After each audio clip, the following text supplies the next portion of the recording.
Okay students, तो पिछले class तक हमने पढ़ा दैट इज डाइजोटाइजेशन, यानी कि हमने बेंजीन डाइजोनियम क्लोराइड बनाया। अब उस बेंजीन डाइजोनियम क्लोराइड का कोई यूज तो होगा, तो उसके यूज जो हम करेंगे उस रिएक्शन को बोलेंगे कॉपलिंग रिएक्शन। राइट, उसमें से एक पार्ट हो गया कॉपलिंग रिएक्शन। तो कॉपलिंग रिएक्शन क्या होता है? तो नाम से पता चल रहा है कॉपुल हो जाना, मिल जाना, दो मिलकर के एक हो जाएगा, है ना, उसको बोलते हैं कॉपलिंग रिएक्शन। तो एक डिफिनेशन तो लिखना पड़ेगा सिंपल वे में, है ना। बोर्ड के लिए हमें डिफिनेशन चाहिए और जानकारी के लिए भी चाहिए। तो कैसे लिखेंगे? अगर हम पूछता है कॉपलिंग रिएक्शन क्या है, क्या लिखेंगे? When benzene diazonium chloride, bracket में लिखेंगे diazonium salt, is reacted with phenol or aniline to give azo compound of general formula ARNN double bond NARX। आप यहां पर इस X के बदले में G लगा सकते हैं, ये G लगा सकते हैं। क्यों? क्योंकि G क्या होगा ये बताता हूं, इज कॉल्ड कॉपलिंग रिएक्शन। अब कहता है क्या, ये जो हमारा डाइजोनियम आयन है, ये क्या है? डाइजोनियम आयन, ये क्या है? वीक इलेक्ट्रोफाइल या वीक इलेक्ट्रोफाइल है।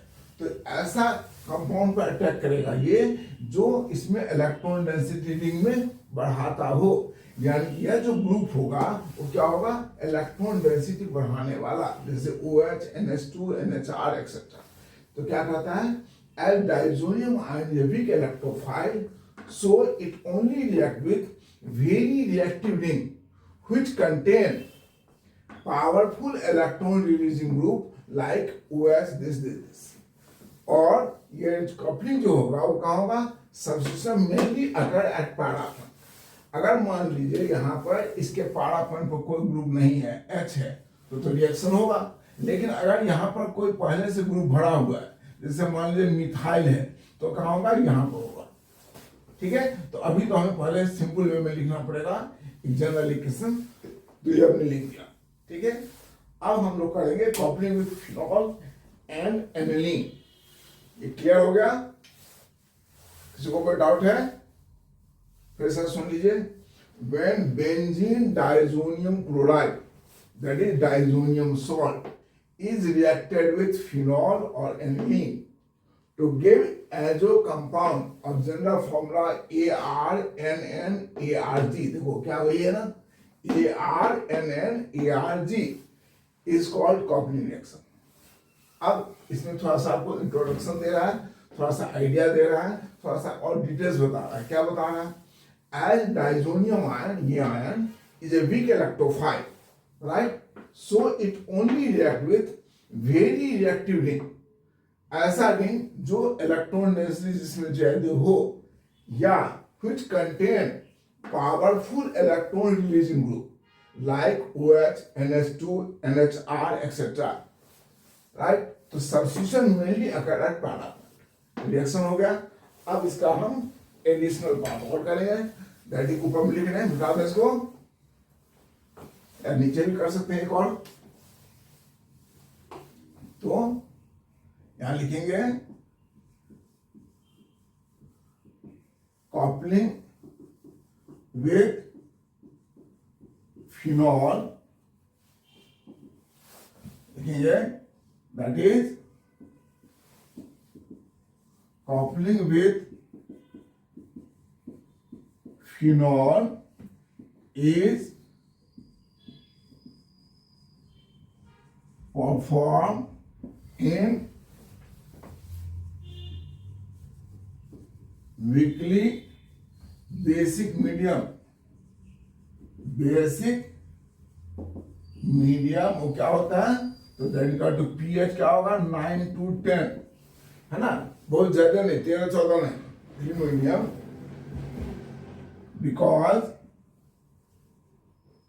because at this pH value,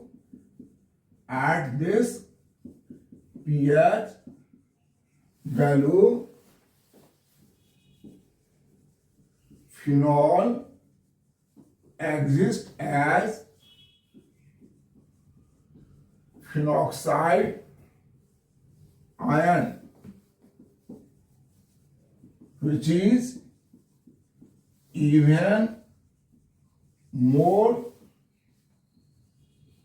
susceptible for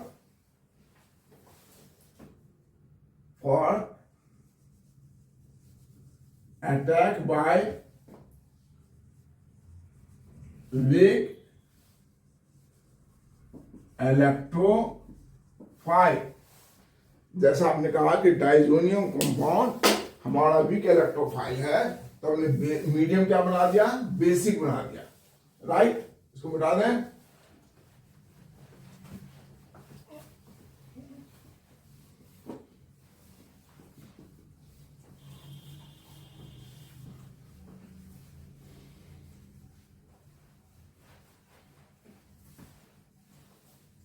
तो यहां आपने लिखा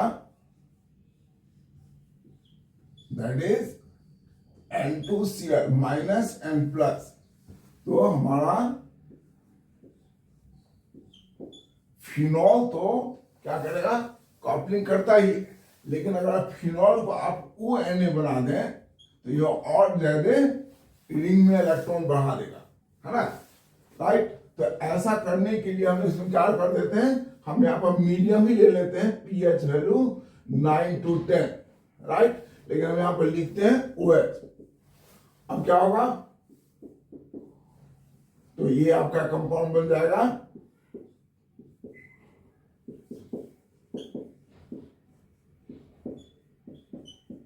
राइट। क्या नाम होगा इसका, तो पारा हाइड्रोक्सी एजोबेंजीन। देखो यह जो डबल बॉन्ड है वह conjugated with many double bond है ना। तो due to this conjugation of many double bond it absorb radiation from visual part of light and so it impart, इसका कलर कैसा कलर होता है, दैट इज ऑरेंज। इसीलिए इसको डाई के रूप में यूज करते हैं, इसलिए क्या बोलते हैं इसको, डाइजो नहीं एजो, ठीक है। लेकिन साथ साथ इसका क्या मतलब होता है कि यह हमारा मतलब कलरिंग कंपाउंड के रूप में होता है, डाई में कलर करने के लिए, ठीक है। तो हम लोग फिनॉल का कपलिंग pH वैल्यू 9 to 10 में या बेसिक मीडियम में क्यों करते हैं, क्योंकि हमें बेसिक मीडियम में ये फिनॉल कैसे एग्जिस्ट करेगा, सोडियम फिनॉक्साइड, है ना, और वो इलेक्ट्रॉन डेंसिटी और ज्यादा बढ़ा देता है बराबर। उसी तरह coupling with aniline, coupling with aniline, तो एनिलीन तो हमारा क्या बेस है, तो अगर हम इसको एसिडिक मीडियम दे दें तो सॉल्ट हो जाएगा, और सॉल्ट हो जाएगा तो फिर वो और ज्यादा इलेक्ट्रॉन डेंसिटी बढ़ा देगा। तो क्या लिखेंगे, दैट इज कॉपलिंग ऑफ, इसको मिटा दें, coupling of BDC benzene diazonium chloride with aniline is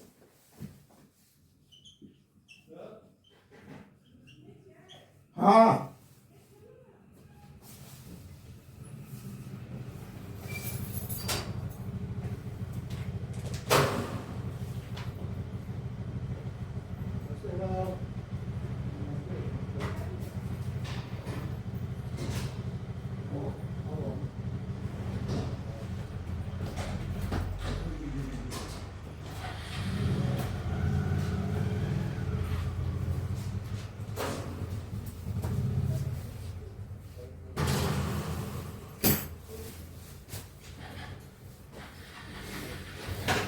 sorry for interruption।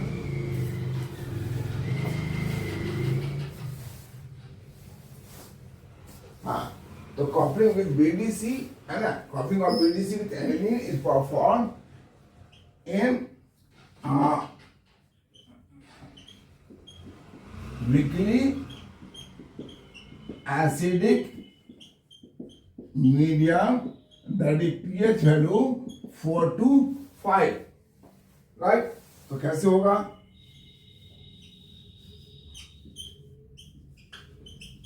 N2Cl plus, थोड़ा सा ध्यान देखें, हमने फिनॉल के केस में क्या किया था, इधर OH रखा था, इधर हमने इधर रखा है, यहां क्या रखना पड़ेगा, pH 4 to 5। अब बताइए क्या कंपाउंड बनेगा, तो ये N2 तो रहेगा ना,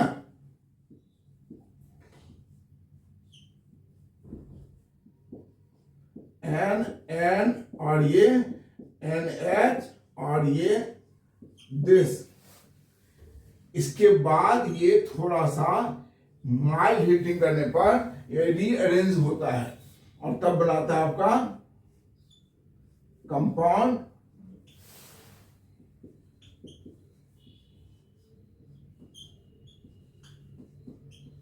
इसका नाम क्या होगा, देखो इसके रेस्पेक्टिव पारा पॉइंट पढ़ा ना, इसलिए नाम क्या होगा, पारा एमिनो एजो बेंजीन। इसका कलर कैसा होता है, yellow. So this are the, अच्छा पॉइंट ये है, अगर आपसे पूछता है कॉपलिंग रिएक्शन, तो पहला पॉइंट तो हमने लिखा, रिएक्शन में लिखा। अब जो हमने पहला रिएक्शन लिखा था, फाइनली यहां पर लिख दिया था हमने आर, वो लिख के छोड़ सकते हैं, नहीं तो इन दोनों में से कोई रिएक्शन और दे सकते हैं, राइट। डिपेंड करता है मार्क्स पर, अगर नंबर ज्यादा का हो, 3 नंबर का हो कॉपलिंग रिएक्शन, तो फिर सारा लिखिए, नहीं तो आप सीधे ऐसा भी लिख सकते हैं छोटा करके, जिनको याद नहीं होता। So that is coupling of BDC with aniline, this gives this compound, it is also called coupling reaction. इतना भी करके छोड़ सकते हैं, फिनॉल के साथ स्पेशली लिख के छोड़ सकते हैं। लेकिन जो बच्चे 95 एवॉव का उम्मीद करते हैं, उन्हें तो भाई थोड़ा सा एक्सेप्शनल लिखना ही होगा। Clear, thank you. नेक्स्ट